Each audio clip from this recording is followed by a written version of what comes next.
passion comme les autres, avec ses disputes et ses petites bagarres qui cachent parfois des dangers plus sournois.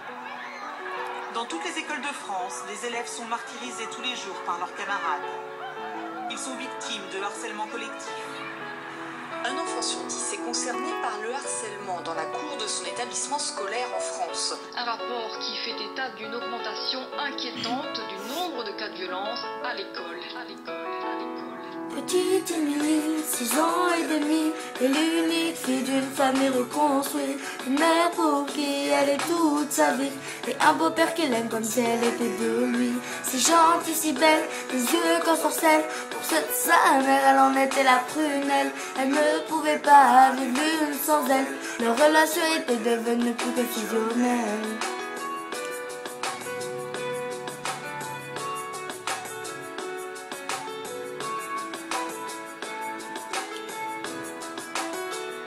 Petite Émilie, à 8 ans passés, rien n'a changé sauf qu'elle a déménagé. Fini la campagne isolée, elle vit maintenant en ville car sa maman fut mutée. Une nouvelle école, de nouveaux amis, elle ne mit pas longtemps à s'adapter à cette vie. Du haut de ses 8 ans, on peut dire qu'elle est ravie, car tout va pour le mieux pour petite Émilie.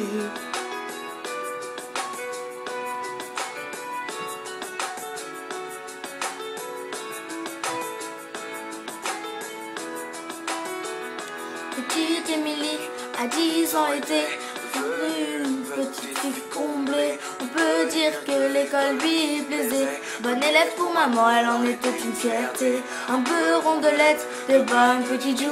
Elle a su les critiques de quelques jaloux. Devant les profs, il appelait bouffe-tout. Mais ce ne sont que des enfants après tout. Depuis quelque temps, une nouvelle forme de violence se développe sur les réseaux sociaux. Prennent différentes formes, elles peuvent prendre la forme de châtiment corporel, mais elles peuvent aussi prendre une forme plus insidieuse, qui est tout ce qui est la violence plus psychologique. Émilie, à 12 ans m'attend, adolescente enfermée au grand dame de maman. Fini le joli visage souriant, c'est une petite femme dans sa qu'elle est devenue à présent. Faut dire qu'au collège, tout avait changé, trop d'élèves ne faisaient que de se moquer. Partout elle se sentait rejetée, tantôt frappée, tantôt injurée.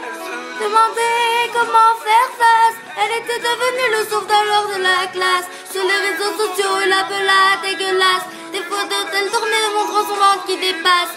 Ne sachant pas comment faire, ni comment réagir à cet enfer. Par honte et ne voulant pas fouler sa mère, petite Émilie décida de se taire.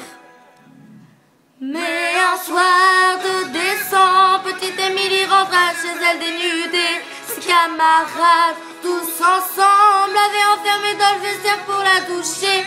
C'en était trop pour elle, elle ne puisse encore supporter. Alors elle étendit ses ailes et s'en envole vers la paix.